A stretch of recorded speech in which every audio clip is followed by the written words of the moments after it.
Delhi NCR में शुक्रवार की सुबह बड़ी परेशानी के साथ हुई। देश की राजधानी दिल्ली में जोरदार बारिश ने गर्मी से तो राहत दिलाई, लेकिन अपने साथ एक बड़ी आफत भी लेकर आ गई। देखिए, जोरदार बारिश ने सड़कों से लेकर घरों तक को पानी से लबालब भर दिया। बारिश का पानी जल मंत्री आतिशी के घर में भी घुस गया। आतिशी, आपको याद होगा, अभी कुछ दिन पहले तक वो अनशन कर रही थी क्योंकि दिल्ली एक तरीके से पानी के लिए तरस रही थी। लेकिन एक बारिश के बाद दिल्ली का क्या हाल हुआ, उसका अंदाजा आप इस बात से लगा सकते हैं कि वीवीआईपी जोन में, जहां पर जल मंत्री का घर है, उनके घर में तो पानी भरा ही और तमाम बड़े नेताओं के घरों तक में पानी भर गया। इसके साथ ही कई वीवीआईपी इलाकों में भी पानी भर गया। सांसदों के घर में भी पानी घुस गया। कई जगह जलभराव से लोग जहां तहां फंस गए। वहीं जलभराव के चलते कई सड़कों पर लंबा जाम लग गया। कई जगहों पर आलम यह रहा कि कारें पानी में डूब गई। मूसलाधार बारिश की वजह से आईजीआई एयरपोर्ट के टर्मिनल 1 की छत गिर गई, जिसकी चपेट में आने से कारें दब गईं और एक व्यक्ति की मौत हो गई और करीब 6 लोग घायल हुए। कुल मिलाकर बारिश दिल्ली के लोगों के लिए आफत भिलाई है। बारिश ने दिल्ली में जलभराव रोकने की तैयारियों को लेकर किए जा रहे तमाम दावों की पोल खोलकर रख दी। पूर्वी दिल्ली और नोएडा को नई दिल्ली से जोड़ने वाली प्रगति मैदान टनल तक में पानी भर गया, जिसके कारण टनल को बंद कर दिया गया था और वाहनों की लंबी कतारें वहां पर लग गई। आपको बता दें, इस टनल का निर्माण G20 में एक तरीके से शोकेश भी किया गया था इसके निर्माण को, लेकिन अब उसका क्या हाल है वो हम आपको दिखा रहे हैं। सुबह 6 बजे से ही टनल में पानी भरना शुरू हो गया था। साथ ही आपको बता दें कि करीब 777 करोड़ रुपए की लागत से ये टनल बनी थी, जिसका उद्घाटन 22 महीने पहले ही हुआ था। दिल्ली नगर निगम के कर्मचारी अब यहां से पानी निकालने की कोशिश लगातार कर रहे हैं। भारी बारिश की वजह से समाजवादी पार्टी के राज्यसभा सांसद रामगोपाल यादव के घर के आसपास भी पानी भर गया। पूरे इलाके में ही पानी भर गया। रामगोपाल यादव को उनकी गाड़ी तक 2 लोगों ने उठाकर पहुंचाया। वहीं बाद में मीडिया से बात करते हुए रामगोपाल यादव ने कहा कि एनडीएमसी तैयार नहीं रहता है और इस बार काफी देर से बारिश हुई, लेकिन फिर भी नाले साफ नहीं किए गए।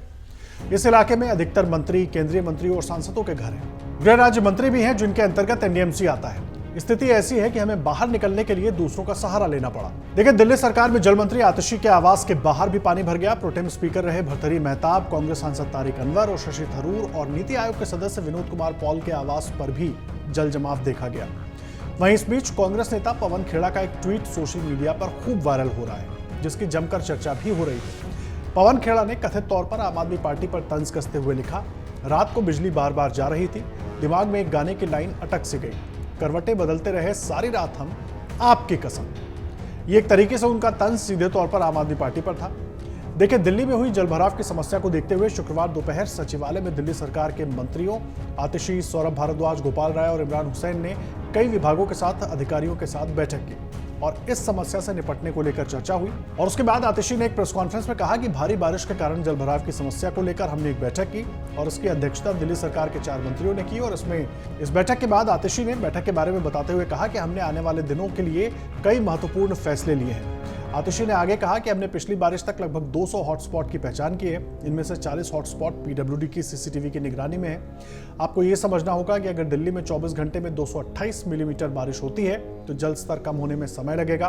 अगर आपकी नालियों से पानी ओवरफ्लो हो रहा है तो इसका मतलब है कि बारिश काफी ज्यादा मात्रा में हुई है और इसलिए जगह जगह जल भराव देखने को मिल रहा है। अब सवाल यह है कि केवल क्या ये तर्क दे देने से दिल्ली वालों को राहत मिल जाएगी, लेकिन पहले सुन लीजिए आतिशी ने क्या कहा। देखिए, लास्ट ट्रेन तक हमने तकरीबन 200 हॉटस्पॉट्स आइडेंटिफाई किए थे। इसमें से 40 हॉटस्पॉट्स पीडब्ल्यूडी की रोड्स पे हैं, जो हमारे पीडब्ल्यूडी द्वारा सीसीटीवी कैमरा की भी मॉनिटरिंग में रहते हैं। लेकिन आप इस बात को भी समझिए कि अगर 24 घंटे में 228 मिलीमीटर बारिश होगी तो पानी का लेवल नीचे जाने में समय लगेगा। वहीं अगर मौसम विभाग की माने तो मौसम विभाग के डेटा के अनुसार गुरुवार सुबह 8:30 बजे से शुक्रवार सुबह 8:30 बजे के बीच दिल्ली में 228 मिलीमीटर बारिश हुई। ये साल 1936 के बाद जून महीने में 24 घंटे में हुई सबसे ज्यादा बारिश है।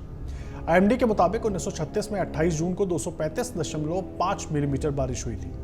आमतौर पर दिल्ली में जून के महीने में औसतन 80.6 मिलीमीटर बारिश होती है, लेकिन 24 घंटे में इससे 3 गुना ज्यादा बारिश हो गई। मौसम विभाग ने 3 जुलाई तक के लिए बारिश का येलो अलर्ट जारी किया है, जबकि शनिवार को बारिश का ऑरेंज अलर्ट है। ऐसे में वीकेंड में बारिश से तापमान में 34 से 33 डिग्री सेल्सियस तक तापमान पहुंच सकता है। मौसम विभाग ने आने वाले 3 दिनों में दिल्ली से मानसून टकराने की संभावना भी जताई है। लेकिन इन सब के बीच देश की राजधानी दिल्ली की बारिश में जो हालत हुई, चाहे तमाम वीवीआईपी इलाकों की बात कीजिए या दिल्ली के बाहरी इलाकों की, लगभग सब जगह जल भराव देखने को मिला। दावे वो चाहे एमसीडी के हों, एनडीएमसी के हों, पीडब्ल्यूडी के हों, सबके दावे जरूर होते रहते हैं, लेकिन उसके बाद दिल्ली वालों को जहां तहां फंसना पड़ता है, क्योंकि वीवीआईपीज़ के फोन तो तमाम अधिकारी उठा लेते हैं, उनकी मदद और राहत के लिए टीमें वहां पहुंच जाती हैं, लेकिन आम आदमी को कहां राहत मिलती है, जिनकी गाड़ियां पानी में फंस जाती है, जो लोग अपने दफ्तर तक नहीं जा पाते बारिश की वजह से या पानी जल जमाव की वजह से, उनकी समस्या कैसे सुलझेगी? केवल राजनीतिक टकराव से ये समस्या सुलझेगी कैसे, ये भी एक बड़ा सवाल है। अगर आप ये वीडियो YouTube पर देख रहे हैं तो हमारे चैनल को सब्सक्राइब करें और बेल आइकन को दबाना ना भूलें। अगर आप Facebook पर ये वीडियो देख रहे हैं तो हमारे पेज को लाइक करें।